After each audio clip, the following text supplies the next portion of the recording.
네, 복된 주일 아침입니다. 이 시간 여기까지 나오신 여러분들을 위해 하나님의 크신 은혜가 함께하기를 진심으로 기원합니다. 예, 말씀 일기는 우리 3월에 이어서 4월은 열왕기서의 말씀들을 읽어가고 있습니다. 열왕기서의 말씀들은 아시다시피 이스라엘 나라의 여러 왕들에 대해서 기록해 놓은 그런 글들입니다. 말씀 일기 본문은 오늘 열왕기 하 10장인데 열왕기하 9장 10장에 걸쳐서 예후에 대한 이야기가 나오고 있습니다. 9장 10장에 걸쳐서 예후가 어떤 치적들을 행하였는지, 어떻게 왕이 되고 또 왕이 되어서 어떤 일들을 행했는지에 대해서 기록되어 있습니다. 그런데 그 왕으로서의 예후가 어떤 일들을 행했는지 나오면서 그 내부에서는 하나님께서 아합의 집안들과 바알을 숭배하는 사람들에 대해서 어떻게 행하셨는가를 또 표현하고 있습니다. 오늘 예후의 말씀을 통하여서 예후가 어떤 행적들을, 치적들을 행하였는지를 살펴보면서 오늘날 우리가 이 예후 왕을 통하여서 교훈받아야 될 것들이 무엇인지를 생각해보고 우리 삶에 적용할 것들이 어떤 것인지 또 도전받고 생각해보는 시간을 가질까 합니다. 우선 교환을 보면서 설명하도록 하겠습니다. 1번 보시면 예후의 주요 치적, 주요 업적에 대해서 설명해 나왔는데요. 총 6가지 정도로 요약할 수 있겠습니다. 첫 번째 예후라는 이름, 이 뜻이 무엇이냐 하면 그는 여호와이심이라는 뜻입니다. 아주 뜻이 좋습니다. 왕들의 이름들이 다 거의 좋은 것을 보게 되는데 예후라는 이름의 뜻은 그는 여호와이심이라는 뜻입니다. 그리고 그의 출신을 보면 9장 2절에 보면 그에 대해서 설명하기를 님시의 손자 여호사밧의 아들이다 이런 표현이 있고요.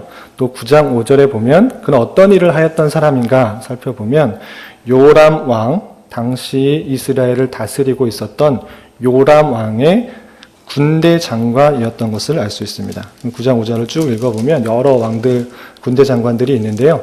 거기에서 예후를 볼 수 있었습니다. 그래서 예후는 요람 왕의 군대 장관 중에 한 명이다라고 생각하시면 되고요. 근데 요람 왕의 군대 장관이었기만 했는가? 그것이 아니고요. 9장 25절의 말씀을 살펴보면 아합 왕의 군사이기도 했던 모습을 살펴볼 수 있습니다. 아합이 북이스라엘을 다스리고 있을 때에 예후가 그때 군사로서의 일들을 하고 함께 군사였던 것을 볼 수 있습니다. 그리고 그는 어디에 있었는가? 군대 장관으로 어디 있었는가? 9장 1절 말씀 보면 엘리사가 어떤 한 선지자의 제자에게 길르앗 라못으로 가서 예후를 만나라 라는 모습을 볼 때 지금 예후는 길르앗 라못이라는 곳에 주둔하고 있구나. 내용은 그 앞장에서부터 쭉 읽어보면 더 이해가 쉬운데요. 당시에 북이스라엘은 북동쪽에 있었던 아람 군대와 전쟁을 하고 있었습니다. 그래서 전쟁 중에 당시에 이 북이스라엘 왕이었던 요람이 아람 왕인 하사엘로부터 부상을 얻어서 요람 왕은 이스르엘이라는 곳으로 피신하여서 부상을 치료하고 있었고요. 대신에 북이스라엘을 다스리고 있었던 군대 장관들, 요람 왕은 부상을 당했지만 군대 장관들이 그 길르앗 라못에서 주둔하고서 진을 치고서 요람과 대치 상황 중에 있었던 것이죠. 그런 상황 가운데 예후가 있었다라는 것들을 미리 알아두면 좋겠고요. 그러할 때 어떤 일이 있었는가? 9장 1절에 보면 아까 말씀드린 것처럼 엘리사가 선지자의 제자 중 하나에게 예후에게 가서 길르앗 라못에 있는 예후에게 가서 기름을 부으라 이런 명령을 하게 됩니다. 기름을 붓는다라는 것은 여러분들도 잘 아시다시피 왕으로서 임명을 한다는 뜻입니다. 구약시대에 기름을 붓는 세 직위가 있는데요. 아시다시피 제사장, 선지자, 왕이 있습니다. 그런데 여기서 기름을 붓다 이런 것은 왕으로서 새로운 예후가 왕으로서의 직임을 맡을 수 있도록 그렇게 붓는 것이죠. 일반적으로 자신의 아들에게, 자신의 왕자에게 대를 이어주게 될 때는 자연스럽게 왕위가 이어지기 때문에 기름 붓는 의식을 행하지 않습니다. 그렇지만 자신의 아들 왕자에게 대를 이어주는 그런 왕위 계승이 아니라 새로운 왕에게, 새로운 사람에게, 새로운 자손들에게 왕위를 이어주게 될 때는 기름 붓는 의식을 행함으로써 이 사람이 왕이라는 것들을 알게 해주는 것이죠. 마찬가지로 예후는 아합의 자손, 오므리 자손, 아합의 자손, 또 요람의 자손이 아닙니다. 그럼에도 불구하고 하나님께서 그를 사용하시기 위하여서 엘리사를 통하여서 그에게 기름 부음을 허락하도록 하신 것이죠. 그래서 9장 1절부터 6절까지 보면 엘리사가 선지자의 제자 중 한 사람에게 청년이라는 그런 표현을 쓰게 되는데 젊은 그 제자에게 가서 여예후에게 길라 라못에 있는 예후에게 가서 기름 붓는 의식을 행하게 됩니다. 단순히 기름만 붓고 끝나는 것이 아니라 기름을 부음을 통해서 예후가 해야 될 내용도 이렇게 말씀해 주신 것을 살펴볼 수 있습니다. 그 내용은 잠깐 한번 살펴보면 좋겠는데요. 9장 열왕기하 9장 5절 6절입니다. 4절에서 그 청년, 곧 그 선지자의 청년이 길라 라못으로 갔고요. 5절 6절에 기름을 부으면서 예후가 해야 될 일들에 대해서 이렇게 설명하고 있습니다. 5절 6절 말씀을 함께 봉독해 보겠습니다. 그가 이르러 보니 군대 장관들이 앉아있는지라 소년이 이르되 장관이여 내가 당신에게 할 말이 있나이다. 예후가 이르되 우리 모든 사람 중에 누구에게 하려느냐 하니 이르되 장관이여 당신에게니이다 하는지라. 예후가 일어나 집으로 들어가니 청년이 그의 머리에 기름을 부으며 그에게 이르되 이스라엘 하나님 여호와의 말씀이 내가 내게 기름을 부어 여호와의 백성 곧 이스라엘 왕으로 삼노니 7절까지 너는 내 주 아합의 집을 치라. 내가 나의 종 곧 선지자들의 피와 여호와의 종들의 피를 이세벨에게 갚아주리라. 기름을 붓고 왕으로 되는 것, 그것으로 끝나는 것이 아니고 사명을 전달해 주는 것이죠. 과거 아합의 죄로 말미암아 하나님께서 저주를 선언하셨는데 그 저주가 실행되게 하기 위해서 예후를 사용하신 것이다, 이렇게 표현할 수 있는 것이죠. 그래서 7절에 내 주 아합의 집을 치라. 아합의 집안, 그 왕족들을 치라, 이렇게 표현하고 있는 것이죠. 내가 나의 종 선지자들의 피와 많은 그 하나님을 믿는 선지자들이 죽게 되었는데 그 피와 여호와의 종들의 피를 이세벨에게 갚아주리라. 그것에 대해서 갚아주겠다, 이렇게 말하고 있는 것입니다. 그래서 엘리사를 통하여서 한 제자가, 한 청년이 예후에게 기름을 붓게 되고 왕으로 선포하게 되고 그리고 그에게 사명을 맡기는 것입니다. 그렇게 되자 예후가 그 사실들을 자신의 주변 사람들에게 다 알리게 되고 그 주변에 있는 사람들, 군대 장관들, 그와 함께 있었던 군대 장관들이 처음에는 믿지 못하다가 이제 여호람 또는 요람이 아니라 예후가 왕이 된 것이구나 라고 생각을 하고 자기 옷을 예후에게 쫙 깔면서 왕으로서 공식적으로 인정하게 되는 것입니다. 그리고 9장 14절의 말씀을 보면 자신이 요람을 배반하여라는 표현이 있습니다. 배반하였다라는 표현을 통해서 이제 요람 또는 여호람, 그의 말씀을 듣고 순종하는 군대 장관이 아니라 기름을 부음 받고 그 자신의 주인이었던 왕이었던 요람을 배반하였다라는 그런 표현이 있게 되는 것입니다. 이렇게 왕으로 등극해서 예후가 왕으로 등극해서 했던 일이 무엇인가? 많은 죽이는 일들을 하게 된 것입니다. 그의 사명이 그랬고요. 또 실제로 그런 모습들을 볼 수 있습니다. 첫 번째, 그가 아합의 아들이었던 요람을 죽이는 일들을 하게 됩니다. 아까 말씀드린 것처럼 그 요람은 그 윗나라 아람과의 전쟁에서 부상을 당하게 됩니다. 그래서 치료차 이스르엘이라는 곳으로 가서 피해 있는 것입니다. 그래서 군대 장관들은 길르앗 라못에서 아람과 대치 상태에 있고요. 자신은 부상당한 것을 치료하기 위해서 이스르엘이라는 곳에 이제 치료를 하고 있는 중이었습니다. 그런데 길르앗 라못에서 자신이 기름 부음을 받고 왕으로서 이제 공식적으로 자기가 취임을 하게 되고 제일 먼저 한 것은 이스라엘에 있는 자신의 주인이었던 요람을 죽이는 일인 것입니다. 그래서 길르앗 라못에서 자신의 군대들을 이끌고 이스라엘로 오게 되는 것입니다. 이스라엘로 올라가서 이스라엘로 가는 길에 자신의 왕이었던 요람을 불러내는 것이죠. 그래서 어디서 만나게 되는가? 나봇의 토지에서 만나게 되는 것입니다. 나봇의 토지에서 만나서 요람은 이상하게 생각한 것입니다. 왜 갑자기 지금 아람과 전쟁 중인데, 전투 중인데 한 군대 장관이 나에게 왔을까? 불안한 낌새를 느낀 것이죠. 그래서 멀리 있는 그런 상황 속에서 혹시나 하면서 평안하냐?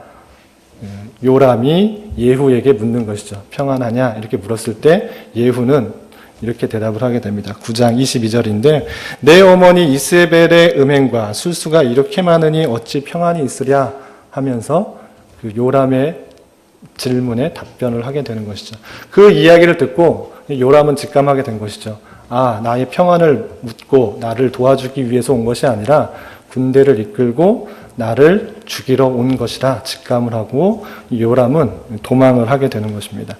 예후가 반역한 것을 알고 도망가는 요람을 향해 예후는 활을 쏘게 되는 것이죠. 자신이 갖고 있던 활을 쏘아서 염통, 여기 24장, 열왕기하 9장 24절 25절 보면 화살이 그의 염통을 꿰뚫고 나오매라는 그런 표현을 통해서 그 화살을 통해서 그 요람 왕이 죽게 되는 것을 볼 수 있습니다. 그래서 그를 죽이게 된 그 나봇 토지에서 요람을 죽이게 되는 것을 볼 수가 있고요.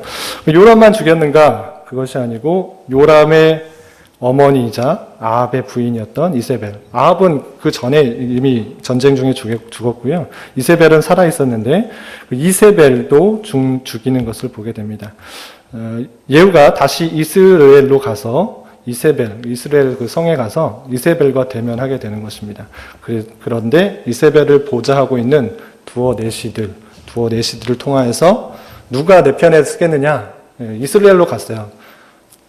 이세벨이 있었던 이스라엘로 가서 예후가 이렇게 말하겠죠. 누가 내 편에 서겠느냐라고 이렇게 말했을 때 이세벨을 보좌하고 있던 두어 내시가 마음을 돌이켜서 예후의 편을 들게 되고요. 그 두어 내시를 통하여서 이세벨을 성 밖, 창 밖으로 던지게 되는 그런 사건들이 있게 됩니다. 그래서 이세벨도 신하에 의해서 죽게 되는 것이죠. 그래서 이세벨도 다 죽이게 되는 그런 일이 있었고요. 그것뿐만 아니라 하나님께서 말씀하신 그 말씀처럼 아합의 집안을 멸망시키는 내용들이 열왕기하 10장 1절부터 10절까지 나옵니다. 아합의 아들들이 많이 있었는데요. 70명 있었습니다. 그래서 아합의 자손들이 70명 있었는데 그 아합의 집안 그 모든 사람들이 예후의 반역을 알고 있었음에도 불구하고 대적하지 못하고 모두 70명이 몰살 당하는 일이 열왕기하 10장 1절부터 10절까지 나옵니다. 그리고 열왕기하 10장 13절부터 14절까지는 아합의 집안과 교제하던 그 남유다의 아하시아 형제들 42명이 나오는데요. 그들도 모두 죽였다라는 표현이 10장 13절부터 14절까지 나옵니다. 뿐만 아니라 아합 집안을 멸망시켰을 뿐만 아니라 바알을 숭배하던 북이스라엘에서 계속적으로 있었던 바알을 숭배하던 사람들을 죽이는 것을 보게 됩니다. 그런데 여기서 그 예후의 뛰어난 계책의 모습들을 볼 수 있습니다. 어떻게 말을 하냐면 백성들에게 이렇게 말을 합니다. 자신은 아합보다 더 많이 바알을 섬길 것이다. 이렇게 백성들에게 말을 하는 것을 보게 됩니다. 아합이 그 아내 이세벨을 들여오면서 당시에 바알과 아세라의 우상들이 들어오게 됐는데요. 자신이 백성들에게 이렇게 말을 합니다. 나는 아합보다 더 많이 바알을 섬길 것이다. 이렇게 말을 하게 됩니다. 그렇기 때문에 우리 바알에게 제사를 지내자. 바알을 섬긴 사람들은 모두 나와라. 이렇게 표현한 것이죠. 한번 살펴볼까요? 10장 18절, 19절 말씀. 열왕기하 10장 18절, 19절 말씀 함께 읽어보겠습니다. 시작. 예후가 무 백성을 모으고 그들에게 이르되 아합은 바알을 조금 섬겼으나 예후는 많이 섬기리라. 그러므로 내가 이제 큰 제사를 바알에게 드리고자 하니 바알의 모든 선지자와 모든 섬기는 자와 모든 제사장들은 한 사람도 빠뜨리지 말고 불러 내게 나오게 하라. 모든 오지 아니하는 자는 살려두지 아니하려 하니 이는 예후가 바알 섬기는 자를 멸하려 계책을 씁니다. 자신은 아합보다 훨씬 더 바알을 잘 섬길 테니까 바알 섬기는 사람 모두 다 나와라. 이렇게 제사 드리자. 이렇게 해서 백성들을 모으게 된 것입니다. 그러할 때 쭈뼛쭈뼛 하나님을 섬기면서 바알을 섬겼던 그런 사람들도 또 바알을 열심히 섬겼던 사람들도 다 모이게 되는 것이죠.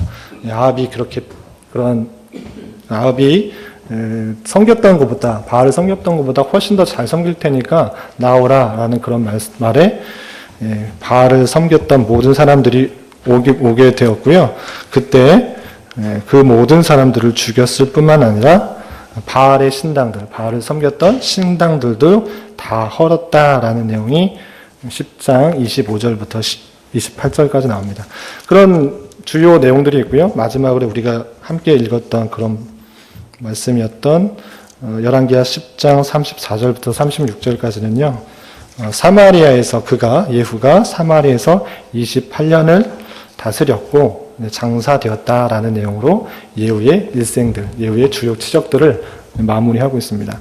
이렇게 예후의 주요 치적들을 살펴보았는데 그렇다면 예후에 대한 평가는 어떠한가?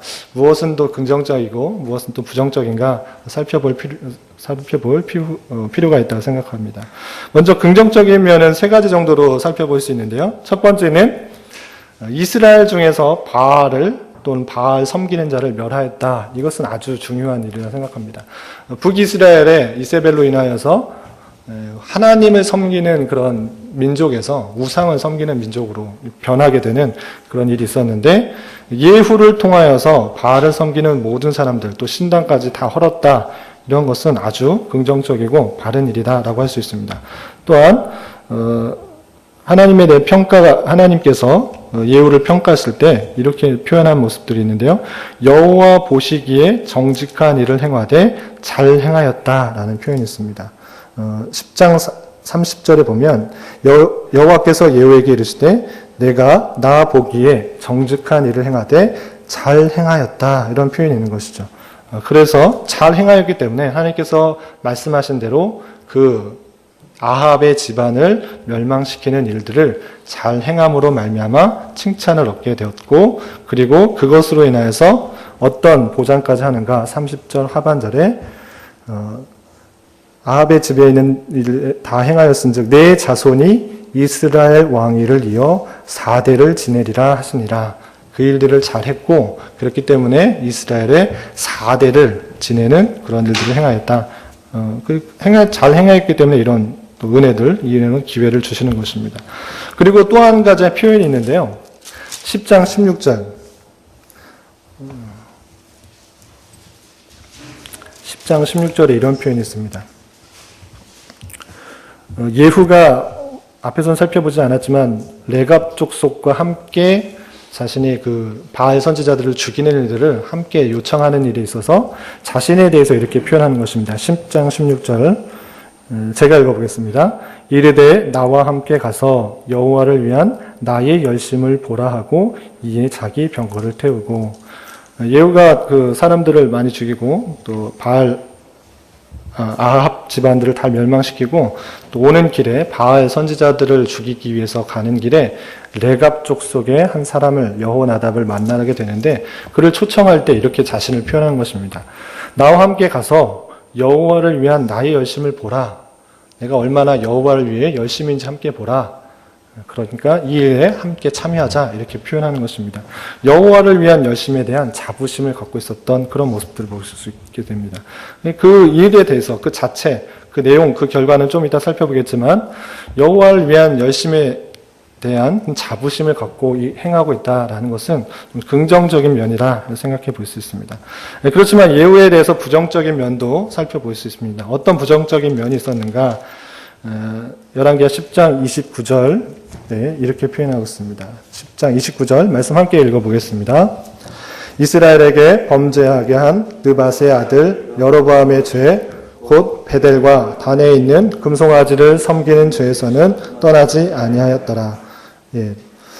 바알 선지자들을 다 죽이고 제사장들도 다 죽이고 바알을 섬기는 사람을 다 죽이는 것도 상당히 잘한 일이었지만 아쉬운 것은 느밧의 아들 여로보암의 죄, 곧 베델과 단에 있는 금송아지를 섬기는 죄에서는 떠나지 아니었다. 여전히 하나님을 섬긴다고 하면서 금송아지를 만들어 놓고 자기 방식으로 하나님을 섬기는 그 죄, 그 여로보암의 죄는 떠나지 못한 그런 모습들이 있는 그런 아쉬움이 있는 것이죠. 또 30절에 31절입니다. 31절 말씀 함께 읽어보겠습니다. 시작. 그러나 예후가 전심으로 하나님 여호와를 율법을 지켜 행하지 아니하며 여로보암이 이스라엘에게 범하게 한 그 죄에서 떠나지 아니하였더라. 예후가 전심으로 이스라엘 하나님 여호와 율법을 지켜 행하지 아니하였다. 행하긴 행하였는데 전심으로 행하지 아니하였다. 이것에 대해서 하나님께서 지적하고 있고 그것으로 말미암아 이스라엘에게 범죄하겠던 그 죄를 떠나지 아니하였다. 전심으로 이스라엘 하나님의 율법을 행하지 않은 것 이것에 대해서 지적하고 있는 하나님 말씀을 보게 되는 것입니다. 이런 말씀들을 보면서 교훈하는 것이 무엇인가? 그냥 과거에 약 3,000년 전에 있었던 이스라엘 역사들, 이런 일이 있었구나 하고 지나갈 것이 아니라 이 사건들이 기록되어서 오늘날에 이르기까지 교훈하고 깨닫게 해주시는 내용들이 있는 것이죠. 그것들이 여러 가지 있을 것인데 세 가지로 정리해 보았습니다. 첫 번째, 이 사건들이 주는 교훈에 있어서 첫 번째 가장 중요한 것은 하나님의 말씀을 이루시는 말씀 실현의 역사를 보여주시는 것이다 라고 할 수 있습니다. 각각의 죽음들, 예후가 요람 왕을 죽였고 또 이세벨을 죽였고 또 아합의 집안에 있던 자손들을 모두 죽였고 이렇게 죽인 사건들 끝날 때마다 하나님께서 계속적으로 말씀하여 주시고 표현해 주시는 것이 무엇이냐? 그것은 하나님께서 그 말씀들을 하셨고 그 일을 이루신 것이다 라고 표현하고 있는 것이죠. 9장 25절에 보면 요람을 죽이고 나서 이런 표현들을 하고 있는 것입니다. 9장 25절에 보면요. 예후가 그의 장관 빅갈에게 이르되 그 시체를 가져다가 이스라엘 사람 나봇의 밭에 던지라. 내가 기억하려니와 이전에 너와 함께 타고 그의 아버지 아합을 쫓았을 때 여호와께서 이같이 그의 일을 예언하셨느니라. 열왕기상 21장 19절에 보면 하나님께서 아합의 요람의 그런 죄로 말미암아 그렇게 죽게 될 것이다. 이런 표현들을 하게 되는 것을 볼 수 있는데 그 일을 예언하셨고 그 예언한 일이 실제로 일어났다라고 표현하는 것이죠. 또 이세벨의 죽음에 있어서도 이렇게 표현하고 있는 것입니다. 9장 36절에 36절 중반절부터 보면 그 여호와께서 그 종 디셉 사람 엘리야를 통하여 말씀하신 바라 이르시기를 이스라엘 토지에서 개들이 이세벨의 살을 먹을지라. 이세벨의 그 죄에 있어서도 엘리야 선지자를 통하여서 그가 어떻게 죽게 될 것인지, 죽은 뒤에 어떻게 될 것인지에 대해서 분명히 열왕기상 21장 23절에 말하고 있고요. 그것이 실제로 엘리야를 통하여 말씀하신 바와 같이 일어난 것이다. 우연히 일어난 것이 아니라 그 말씀하신 바가 이루어진 것이다 라고 표현하고 있는 것이죠. 또한 10장 10절 아합의 집에 대해서 전멸하게 되는 그런 일들이 있는데요. 70명의 사람들을 죽이고 나서 10장 10절에 보면 이런 표현이 있습니다. 아합의 집에 대하여 하신 말씀은 하나도 땅에 떨어지지 아니하였다. 아니하리라. 한 그 말씀이 이루어진 것이다 라고 하고 있는 것이죠. 아합의 집에 대해서 분명히 경고하고 그 집안이 멸망할 것이다 라고 표현한 것이 실제로 이루어진 것이다 라고 그 죽이는 사건 이후에 다시 표현하고 있는 것이죠. 마찬가지로 아합의 나머지 사람들에 대하여 죽였을 때 이런 표현하고 있습니다. 10장 17절 아합에게 속한 자들을 죽여 진멸하였으니 여호와께서 엘리야에게 이르신 말씀과 같이 되었더라. 열왕기상 21장 21절에 분명히 하나님께서 모든 사람을 쓸어버릴 것이다, 죽일 것이다, 다 멸할 것이다 이런 예언의 말씀들을 했고요. 예후가 그 사람들을 죽이고 나서 그 예언하였던 것이 이루어졌다 이렇게 표현한 것이죠. 이런 것처럼 계속적으로 예후가 사람들을 죽이고 나서 그에 대해서 그 보충 설명하는 것은 하나님께서 하신 말씀들이 이루어졌다라는 그런 표현 드린 것입니다. 그것을 통해서 우리는 이런 말씀을 이루시는 하나님에 대해서 잘 생각할 수 있어야 됩니다. 아합의 집안에 대하여 오랫동안 참았던 하나님의 심판이 예후에 의해서 시행된 것입니다. 때로 더디게만 느껴지는 하나님의 일들은 하나님의 선하신 때 하나님의 방법으로 시행됨을 믿고 인내하며 하나님의 말씀을 늘 상기해야 될 것입니다. 이 말씀들을 잘못 지킨 사람이 누구이냐? 지난주 담임 목사님으로부터 설교 내용을 들었던 여호사밧이라고 할 수 있습니다. 여호사밧은 유다의 4번째 왕이었습니다. 그런데 북이스라엘의 아합에 대한 그 하나님의 저주, 하나님의 심판을 분명히 들었음에도 불구하고 아합과 친밀하게 교제하고 아합과의 전쟁에 함께 초대에 응하여서 전쟁하고 또 그의 아들이었던 요람과의 또 친밀한 그런 모습들을 보고 그를 계속 도와주는 그런 모습들. 하나님께서 분명히 재앙을 선언한 그런 족속, 집안이었음에도 불구하고 그 말씀은 잊어버린 채 자신의 평화와 또 관용, 포용 정책을 취하는 여호사밧의 모습이 과연 옳은 것인가? 위태한 결과를 초래한 관용이었다라고 할 수 있는 것입니다. 그러한 것처럼 하나님께서 하신 말씀들이라면 언젠가 하나님의 방법과 하나님의 때 하나님의 방법으로 이루어질 것이라는 것들을 믿고 그 말씀들을 늘 상기하면서 그 말씀이 이루어지기를 볼 수 있도록 우리가 나아가야 되는 것입니다. 그런 모습들이 부족하지 않았나라고 할 수 있는 것이죠. 그리고 두 번째로 볼 수 있는 것은 인간 왕 예후의 한계입니다. 예후가 하나님의 일을 많이 했습니다. 여러 가지 받은 명령대로 많은 사람들을 저주하는 그 일을 그런 도구로 쓰였던 것이죠. 그렇지만 그에게도 역시 한계가 있는 것입니다. 여로보암의 죄를 답습했던 것이죠.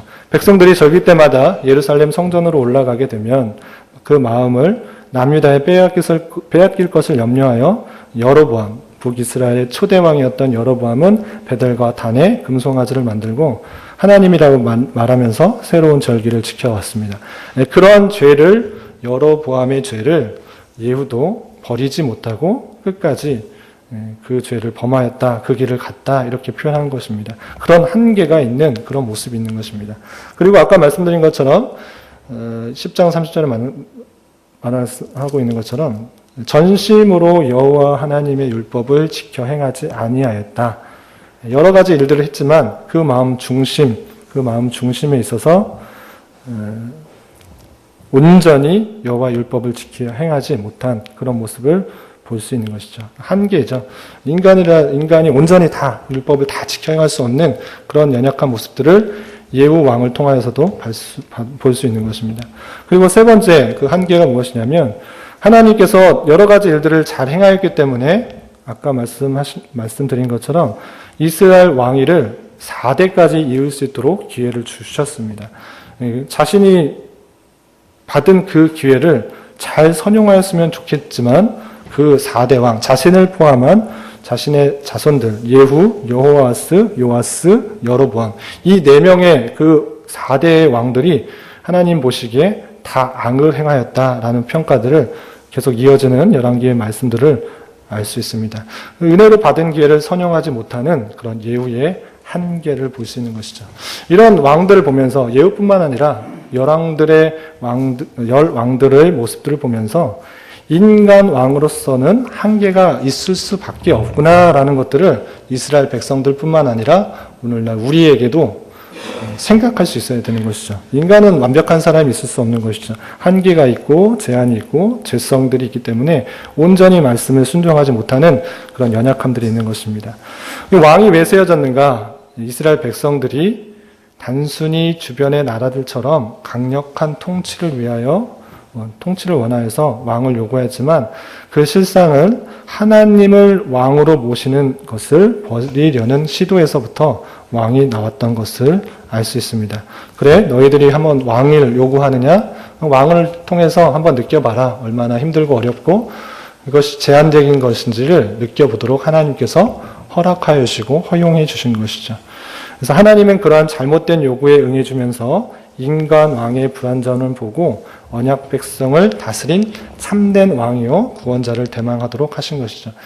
구약시대 그 백성들이 하나님의 백성들이 인간 왕의 연약함들을 보고 참된 왕, 참된 구원자, 우리를 참으로 구원하고 다스릴 그런 왕을 대망할 수 있도록 그렇게 생각할 수 있어야 될 것이다 라고 하는 것이죠. 그리고 세 번째로 이 사건들이 주는 교훈으로 세상과는 다른 하나님의 평가 기준이라고 할 수 있습니다. 하나님의 평가 기준은 무엇인가? 두 가지로 요약할 수 있는데요. 본문에서 여호와 보시기에 또는 전심으로 예후가 많은 일들을 행했습니다. 그 마음 가운데 열심히 행했고 또 하나님께서 주신 그런 많은 일들을 행했습니다. 그럼에도 불구하고 여호와를 위한 열심을 가지고 많은 일들을 행했음에도 불구하고 그에 대한 종합적인 평가를 했을 때 그 선한 왕이었는가 악한 왕이었는가? 악한 왕으로 평가가 되고 있는 것입니다. 왜냐? 아직도 그는 여로보암의 여로보암의 죄를 갖고 있다. 그렇기 때문에 악한 왕이다라고 평가하고 있는 것입니다. 행한 일에 많고 적음, 그리고 얼마나 하나님을 위해서 열심히 했느냐, 이것이 아니라 행한 것이 많고 적고 또 열심히 했느냐, 이런 것이 평가 기준이 아니라 그 마음에 그 전심으로 무엇을 두고 있느냐가 중요하다라고 할 수 있는 것이죠. 하나님의 일들을 한다 할 때 어떤 자세로 해야 되는지 생각해 볼 수 있는 것입니다. 오늘 이 말씀을 읽는 우리로서 세 가지로 앞에서 살펴본 것과 같이 정리할 수 있을 것입니다. 첫 번째, 하나님의 뜻이 바로 내 눈앞에서 안 이루어진다고 실망하고 낙담할 것이 아니라 그때가 언제일지를 인내하며 기다려야 할 것입니다. 하나님께서 말씀하셨는데, 하나님께서 보여주셨는데, 깨닫게 해주셨는데 왜 이렇게 눈앞에 바로 일어나지 않고 악한 것들이 더 횡행하는가? 하나님의 뜻이 이루어지지 않는가? 나에게 어려운 일들이 일어나는가? 이렇게 생각할 때가 있는데 그렇게 될 때 실망하고 낙담할 것이 아니라 그때가 언제일지 모르지만 인내하며 기다려야 할 것입니다. 하나님께서 뜻하신 것, 하나님께서 말씀하신 것들은 반드시 분명히 하나님의 때에 하나님의 방법으로 일어날 것이라는 것들을 믿고 또한 우리의 모든 삶이 하나님의 뜻과 말씀 실현의 역사인 줄 알아야 될 것입니다. 우리가 행하는 모든 것들이 하나님의 말씀 가운데 있고 하나님의 뜻 가운데 일어날 줄을 믿고 우리는 그걸 인내하면서 기다려야 될 것입니다. 특별히 종말의 때를 살고 있는 우리입니다. 하나님께서 많은 것들로 경고하여 주시고 하나님의 때가 하나님의 재림의 때가 멀지 않은 것들을 보여주실 때 눈을 닫고 귀를 막고 모르는 채 하는 것이 아니라 이때가 혹시 그때가 아닌지 더욱 깨어 있어야 될 것이고 하나님께서 이미 주신 말씀에 귀를 기울여 그 말씀이 실현되는 역사들을 보기에 힘써야 될 것입니다. 그래서 말씀 속에서 하나님께서 어떤 말씀들을 하셨고 어떤 뜻을 이루기를 선언하셨는지 하나님의 뜻을 말씀을 통해 찾고 구해야 될 것입니다. 두 번째로 인간 왕들의 연약함들을 보면서 생각해야 될 것은 나는 과연 누구를 왕으로 모시고 살아가고 있는가를 점검해 보아야 될 것입니다. 예수 그리스도가 아니라 내 자신이 왕이 되어 내가 원하는 대로 생각하고 판단하고 행하고 있지 않는지 되돌아봐야 될 것입니다. 과연 저와 여러분들은 누구를 왕으로 모시고 살아가는가? 정말 예수 그리스도가 나의 왕이 되어서 하나님께서 말씀하시는 대로 그 말씀에 순종하며 살아가고 있는가? 아니면 내 자신이 왕이 되어서 내 뜻과 생각과 계획과 판단대로 살아가고 있지는 않은지 되돌아보아야 될 것입니다. 참으로 예수 그리스도를 왕으로 모시고 있는 자라면 그 말씀에 온전히 순종하고 또 그 말씀에 따라 행동하고 판단하고 나아가야 될 것입니다. 그렇지 않고 내가 주인이 되어서 내가 원하는 것들을 나의 욕심을 채우기 위해서 나의 정욕을 채우기 위해서 하나님을 부리고 있는 예수 그리스도를 찾고 있는 그런 모습은 아닌가 삼가 조심하여 되돌아보아야 될 것입니다. 하나님을 참으로 왕으로 모시고 있는 자라면 하나님께서 말씀하시는 것들이 무엇인지를 주의 깊게 살펴야 될 것이고, 그 말씀에 대해서 순종하기 힘쓰는 종으로서의 모습, 그 모습들이 우리 삶에 녹아져야 되지 않을까 생각해 보아야 될 것입니다. 마지막으로 삶을 살아갈 때 내가 원하는 방법이나 또는 세상적인 기준이 아니라 하나님의 말씀을 기준하여 하나님을 섬기며 살아가야 될 것입니다. 예후도 아까 말씀드린 것처럼 하나님의 말씀을 들었습니다. 하나님께서 나를 통하여서 해야 될 일들을 들은 것이죠. 내가 기름 부음 받은 이유가 무엇인가? 그것은 아합 족속들, 아합 자손들을 모두 멸하는 것이다. 바알 선지자들을 다 죽이는 것이다. 그 말씀을 듣고 하나님을 위한 열심으로 많은 일들을 행했습니다. 많은 사람들을 죽이고 심판하고 하나님의 말씀들을 이루는 그런 일들을 행한 것이죠. 그럼에도 불구하고 하나님께서 평가하시는 것은 무엇이냐? 그렇게 열심히 한 것이 너를 위한 것이냐? 아니면 전심으로 나의 율법을 지키기 위한 것이냐? 라고 묻는 것입니다. 그러할 때 예후는 전심으로 하나님의 율법에, 하나님의 말씀을 지키지 않았다, 이런 표현들이 있는 것이죠. 어떤 일들을 행할 때 또 교회를 섬기면서 많은 일들을 행할 수 있습니다. 여호와를 위한 열심으로 많은 결과물을 낼 수도 있습니다. 그렇지만 많은 일들을 행했다고 하나님께서 칭찬한 것이 아니라, 또 많은 좋은 결과를 내었다고 칭찬한 것이 아니라 그 마음의 중심, 마음의 전심을 보고 계신다라고 할 수 있는 것입니다. 내가 일을 제대로 잘 하지 못하였고 그 결과물이 좋지 않고 행하였던 일들이 적을지라도 하나님께서는 하나님의 말씀을 온전히 순종하고 따르려는 그 마음을 더 귀하게 보신다라고 생각할 수 있을 것입니다. 모든 것을 다 순종할 수는 없고 또 연약함 가운데 하나님 말씀을 다 지키지 못할지라도 그 마음 가운데, 하나님께서 주시는 마음 가운데 다 순종하려는, 말씀을 잘 지켜 행하려는 그 중심, 마음 중심의 그 노력들을 하나님께서는 더 기뻐하시고 즐거워하신다, 그렇게 생각할 수 있어야 될 것입니다.